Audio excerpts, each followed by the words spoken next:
En fait, le Talenteum est né d'une vision selon laquelle l'Afrique regorge de ressources, et notamment de ressources humaines, encore mal valorisées en Afrique, mais aussi à travers le monde.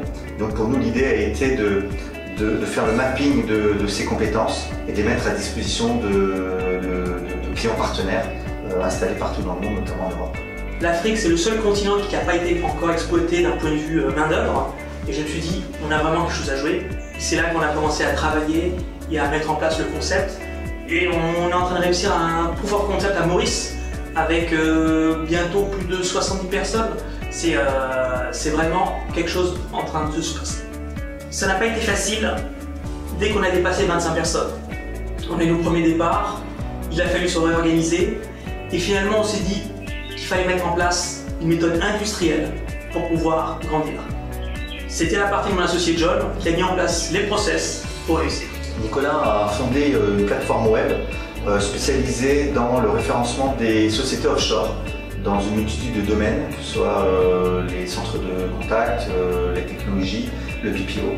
Et moi-même étant patron d'une société dans le BPO, eh bien, j'ai rencontré Nicolas, puis nous avons développé une amitié et aussi de très bonnes relations professionnelles.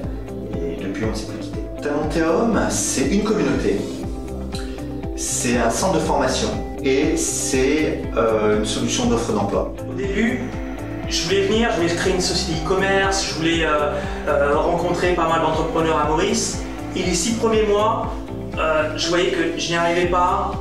Les rendez-vous, tout le monde te recevait, mais rien ne se concluait. Et donc, je me suis rapproché de John, que je connaissais depuis des années, et on a décidé de remettre en avant une start-up qu'on avait qui s'appelait Talenteum. Et donc, ça a été le début. Ensuite, je me suis rendu compte qu'on commençait à avoir de la traction. On a été sélectionné à l'Africa Arena, en Afrique du Sud. On est parti pitcher Google, qui finalement est venu à Maurice pour nous entendre lors d'une conférence.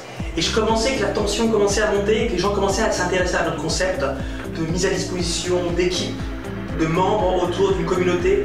Et donc là, on a dit qu'il y avait vraiment quelque chose à jouer. La première difficulté, c'est d'abord une question de mentalité qu'il a fallu faire évoluer. Parce que Talenteum implique 2 choses. Talenteum implique d'abord l'acceptation par les entreprises partenaires implantées notamment en Europe de travailler avec des équipes en mode à distance. Donc ça nécessitait déjà de faire évoluer les entreprises, notamment les entreprises françaises par rapport à ce principe-là. Et également de faire intervenir dans leurs équipes, même à distance, de faire intervenir des collaborateurs d'Afrique.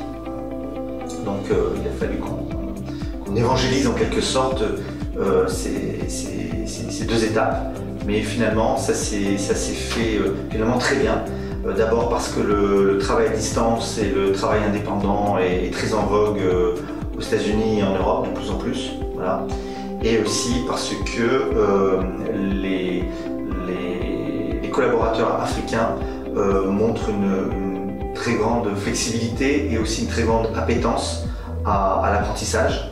Et notre pôle de formation ajoute cette brique supplémentaire de formation continue qui favorise l'employabilité de membres. Et c'est là qu'on a commencé à mettre en place toutes les bonnes process pour y arriver. On a commencé par l'île Maurice effectivement parce que nous y avions historiquement des accointances, l'île Maurice présentant l'avantage d'être bilingue français-anglais, et donc nous y avons développé nos premières activités.